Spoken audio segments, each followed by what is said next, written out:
उत्तर प्रदेश राज्य कर जीएसटी सेवा संघ का अर्धवार्षिक अधिवेशन लखनऊ में संपन्न हुआ। कार्यक्रम के प्रथम सत्र में समस्याओं पर सभी वक्ताओं द्वारा चर्चा की गई और अध्यक्ष ने अपने कार्यकाल में कराए गए कार्यों के बारे में भी बताया। कार्यक्रम के द्वितीय सत्र में निर्वाचन प्रक्रिया संपन्न कराई गई, जहां चुनाव अधिकारी राकेश कुमार श्रीवास्तव की निगरानी में चुनाव संपन्न कराया गया। चुनाव अध्यक्ष पद, महासचिव पद, उपाध्यक्ष पदों पर हुआ। अन्य कई पदों पर विरोध पदाधिकारी निर्वाचित हुए। कार्यक्रम के अंत में चुनाव अधिकारी ने सभी नवनिर्वाचित पदाधिकारी को शपथ दिलाई एवं सभी को शुभकामनाएं और बधाई दी।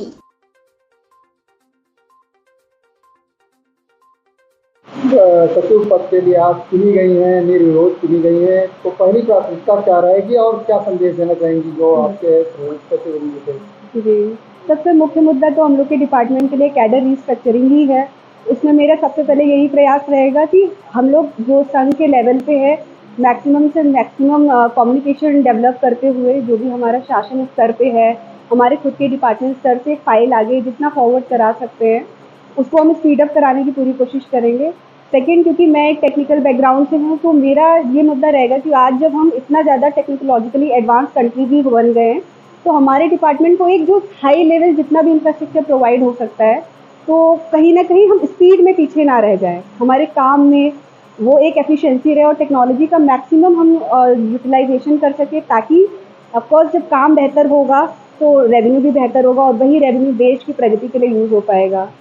सेकेंड, क्योंकि मतलब थर्ड अगर हम कहें तो जो अधिकारी हैं they are also a social human being, तो उनकी कुछ पर्सनल समस्याएं भी होती हैं, तो उन पर भी मेरा बहुत ध्यान केंद्रित रहेगा कि जो एक्चुअल जेन्युइन प्रॉब्लम्स हैं तो और जो मतलब जैसे चाहे परिवार की समस्याएं हो, हेल्थ से रिलेटेड हो या किसी भी तरह की पर्सनल जेन्युइन रीजन है, उनको कंसीडर करते हुए उनकी थोड़ी सी पोस्टिंग ऐसी हो सके कि वो अपने वर्क लाइफ बैलेंस को भी मेंटेन कर सके, ताकि जब वो अपनी पर्सनल प्रॉब्लम से दूर रहेंगे तो अपनी प्रोफेशनल लाइफ में एक एक्सीलेंट लेवल अचीव कर पाएंगे। सर, आप महिला हैं, महिलाओं की किस तरह की समस्याएं हैं आप ज़्यादा जानते हैं, उसको लेकर?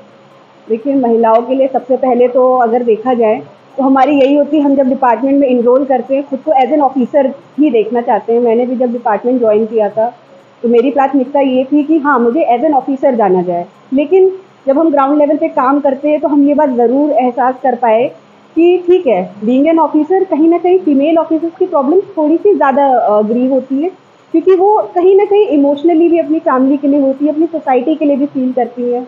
तो कहीं ना कहीं जो उनकी पर्सनल प्रॉब्लम्स है उनको ज़रूर इंटरटेन करना चाहिए। जैसे कि हो गया कि उनके लिए ऑफिस में क्रैश की सुविधाएं होनी चाहिए, कुछ बेटर जो वॉशरूम फैसिलिटीज़ है वो थोड़ी सी, जैसे आजकल स्वच्छ भारत अभियान तो चल ही रहा है, पीक मोमेंट पे ही है, तो उस तरह से जो उनके पेइंग टॉयलेट्स है उनको सपोर्ट करना चाहिए। हर तरह से उनको ऑफिस में बैठने के लिए सिक्योरिटी भी, हमेशा लेट नाइट भी अगर हमें काम करना पड़े तो सिक्योरिटी भी हर तरह से अवेलेबल रहे।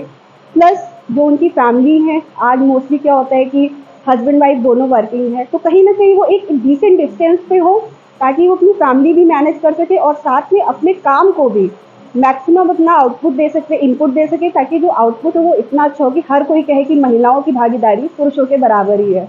लोग चाहने ये मेरे जीवटता, मेरा समर्पण कार्य के प्रति, संघ के प्रति, उसकी वजह से मुझे सभी लोगों ने मेरे पर विश्वास किया और मैं कार्यकारिणी में अध्यक्ष जी के साथ कदम से कदम मिलाकर जो हमारे कार्यकारिणी के, जो संघ के हमें लक्ष्य दिए गए हैं उसको प्राप्त करने की पूरी कोशिश करूंगा।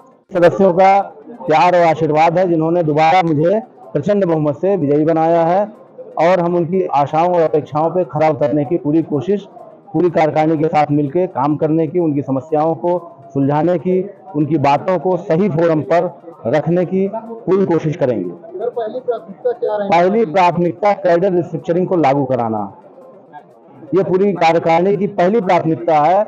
जो 7 वर्षों से लंबी पड़ी हमारी मांग है कैडर रिस्ट्रक्चरिंग की, उसे पूरी कराना हमारी पहली प्राथमिकता होगी। जिस तरीके से जो आपके समर्थक कह रहे हैं 300 पार, अगले बार कितना पार होने का संभावना दिख रहा है? आप अपने समर्थकों को क्या संदेश दें? जैसा सदस्य सब उचित समझेंगे अगली बार करेंगे, अभी से उसमें क्या संदेश क्या देना चाहेंगे सभी का बहुत हार्दिक आभार। उन्होंने जिस तरह से लोकतंत्र का स्वागत किया हम लोगों का, उसके लिए हार्दिक आभार और हम उनकी अपेक्षाओं पर खरा उतरने की कोशिश करेंगे। उसके संरक्षक पद पे आज हमारे सभी सदस्यों ने मुझे सर्वसम्मत से चुना है। मैं नई कार्यकारिणी के साथ पूरी सक्रियता के साथ अपने संघ के सभी सदस्यों के वेलफेयर के लिए जो भी स्कीम्स होंगी उनके लिए पूरा प्रयास करूंगा। स्पेशली जो इंफ्रास्ट्रक्चर की कमी हमारे डिपार्टमेंट में, उसके लिए जो भी सहयोग बन सकेगा मैं अपनी कार्यकारिणी को दूंगा और शासन और अन्य उच्च स्तरों पर जहां भी संभव होगा उनकी मांग को पहुंचाने की पूरी कोशिश करूंगा। में अगर आपके समर्थक आपका सपोर्ट करके आपको विजयी बनाते हैं तो पहली प्राथमिकता आपकी क्या रहेगी? मेरी पहली प्राथमिकता जो है ये रहेगी कि जो कई सालों से लंबित है कैडर रिस्ट्रक्चर जो हम लोग का नहीं हो पा रहा है, इसको जो है हम लोग जल्दी से शासन से मिल करके इसको त्वरित गति से पूरा कराएं और जल्दी से जल्दी अपना कैडर रिस्ट्रक्चर कराएं, क्योंकि जीएसटी लागू हुए काफ़ी समय हो गया।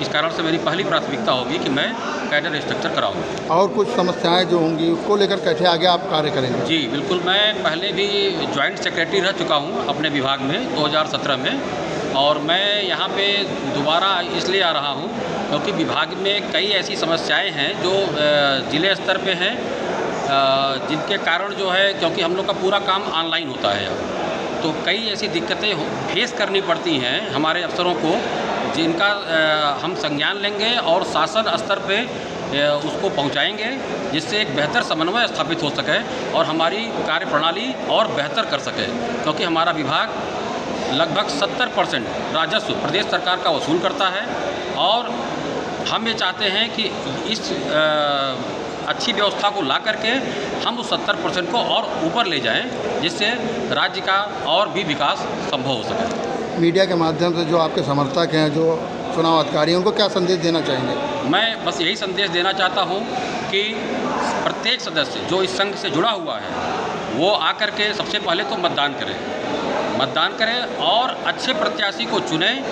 जाति, धर्म और बैचवाद से ऊपर जा कर के ऐसे प्रत्याशी का चयन करें जो संघ को आगे ले जाए, और संघ अगर आगे जाएगा तो निश्चित रूप से हमारे प्रदेश का विकास और अच्छा हो सकेगा।